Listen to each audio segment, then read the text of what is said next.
All right, the Chris Rock special, Selective Outrage, just came out on Netflix a couple days ago. People were talking about it, a lot of it in a political sphere, which is really annoying. But as far as the stand up itself goes, I thought it was very meh overall. It really wasn't for me. A lot of it just felt stale. Some of it was jokes that he made in his own stand ups like 25 years ago.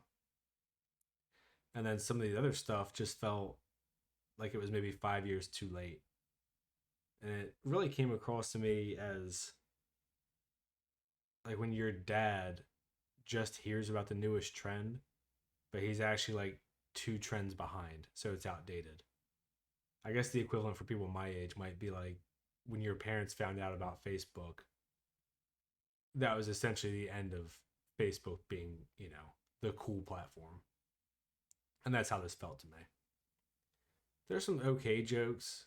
The stuff in the beginning about the Lululemon pants where they're, promoting all their anti-racist stuff and diversity and blah blah blah, but costing $100 for yoga pants, so they're also anti-poor people.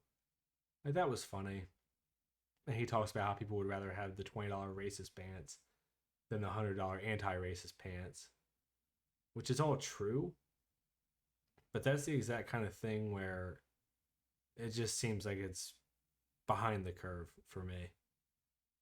He does a joke about white people thinking they're losing the country and being victims and stuff, and says if y'all are losing, who's winning?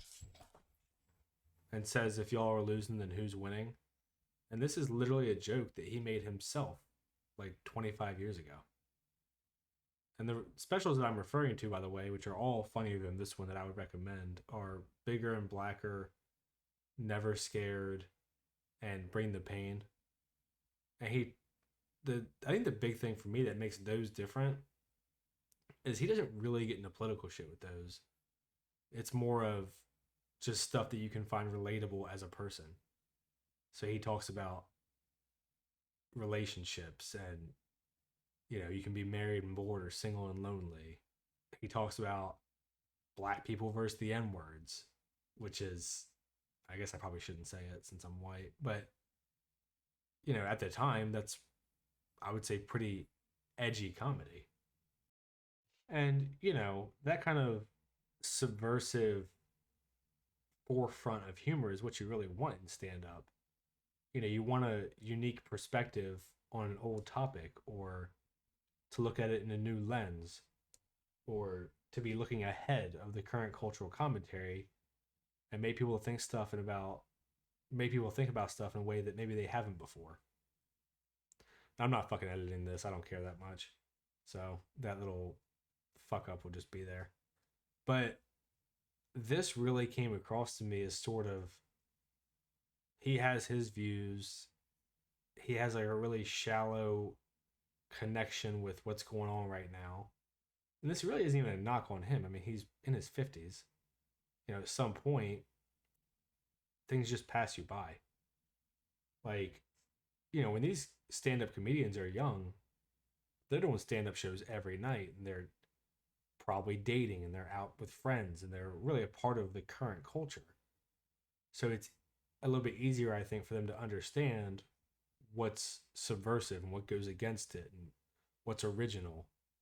And when you get older, I mean, these guys who you've heard of are successful and rich and they have families and lives and they move on and they just slowly get more disconnected. So by the time that they hear about stuff, it's too late for it to be, you know, the forefront, I guess, of thought. I mean, obviously, Chris Rock is still one of the best ever. This one just wasn't for me. And you have guys like Dave Chappelle. His last stand up was funny. Bill Burr's last stand up was pretty funny. But the one before it, Bill Burr's stand up 2 shows ago, not the most recent one. The one in Red Rocks was funny. I can't remember where the one before this was. I think it was in England. That one had the same feeling as this Chris Rock one to me.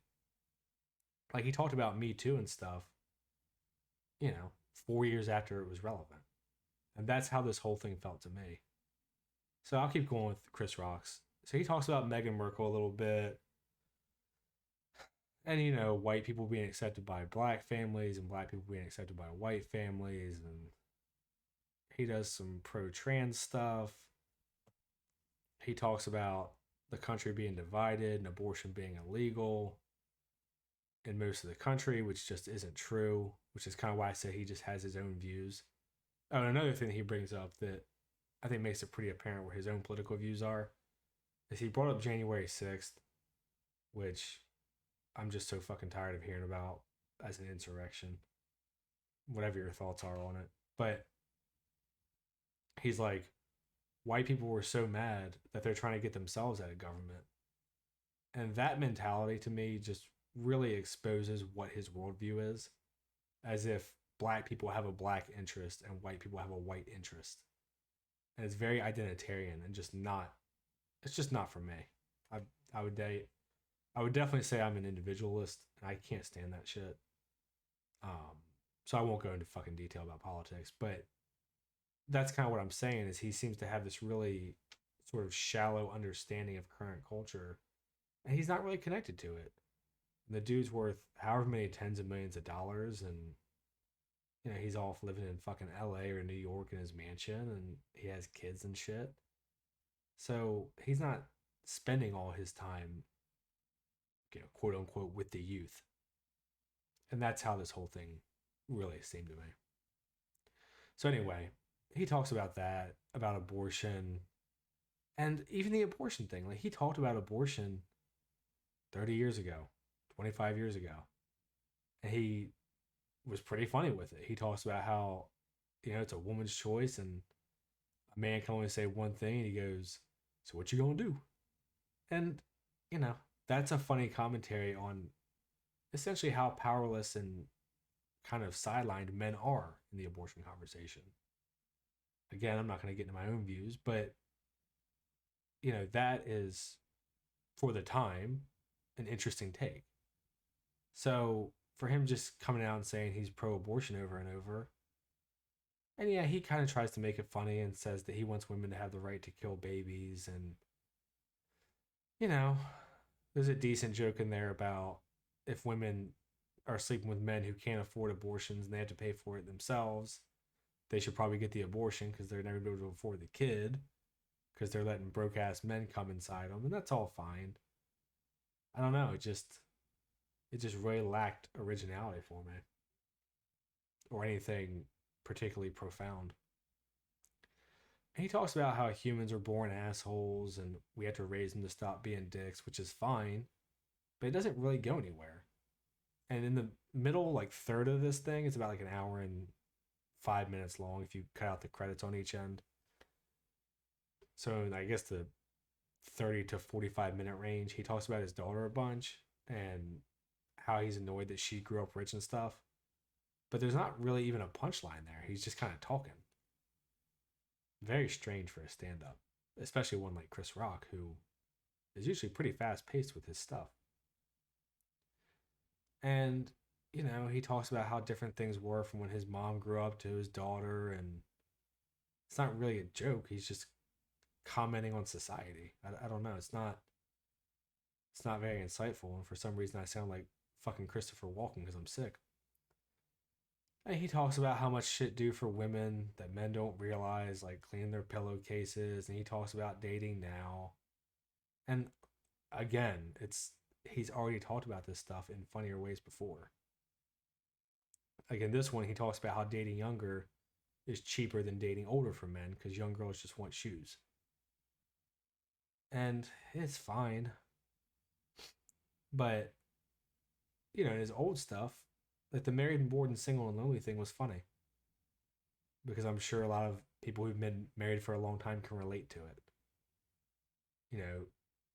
I'm not gonna fucking do his bit because it's Jesus Christ, I'm not Michael Scott, but he does a whole thing about how he wants to bring a crackhead to dinner to make it more exciting and stuff. And how, with a new woman you don't know if you're gonna get an STD. But with your other one, with your wife, or your married woman, or whatever you want to say, you'll at least know that she'll take care of you when you're sick, and the new woman can't cook. Well, it's all funny stuff and an interesting take on marriage, and not fucking cheating on your wife, which I'm pretty sure is why he's divorced. But whatever. So he talks about how women's beauty is maybe the most powerful thing on the planet, and how he's made millions of dollars. He's been working for almost 50 years, and it's all going to pussy or something pussy adjacent, which again is fine. It just didn't work for me, and that's definitely subjective. I'm sure a lot of people thought it was funny, and he does have a good joke in there about how you can tell if you're in a nice area or a bad area by who's not working. He says, if you're in an area where it's a Wednesday at noon and the women aren't working, you're probably in a nice area and there's probably a Whole Foods. He's like, if you're in an area where Wednesday at noon the men aren't working and they're sitting outside with their boys and smoking on the porch, you're in a fucking dangerous area. So that part was all right. And then he finishes up. He talks about Beyonce and how beautiful she is and she has all this talent. And he says, but none of the talent trumps the beauty. She could work at Burger King and still marry Jay-Z. But if Jay-Z was working at Burger King, his ass isn't marrying Beyonce. And, again, it's a fine point. There's just not much there to work with. And he finishes up the show with addressing the Will Smith stuff. And he says it hurts, but he's not a victim, and that Will Smith is selectively outraged by taking it out on him when everyone was shitting on him at the time, which is the name of the special. And he talks about Will getting cheated on publicly, and again, it's all decent stuff, but he just kind of calls Will Smith a bitch a lot. And he says that he hit Chris Rock because Chris Rock was smaller than him, even though Chris Rock liked him his entire career. And essentially how fucked up it is that he hit him. So yeah, that's the end of it. I mean, I guess if you really like Chris Rock, it's worth checking out. If you really like Chris Rock, it's worth checking out. Wasn't my thing. I had a friend who loved it. He said he thought the last half hour was gold. So, stand-up's one of those things that's hit and miss. And this one for me was just a big miss. I laughed a couple times, but most of it I was just bored. So I would say that you should just go watch the old ones, which are all the same subjects with less political commentary and funnier. But hey, that's just me. All right, thanks. See ya.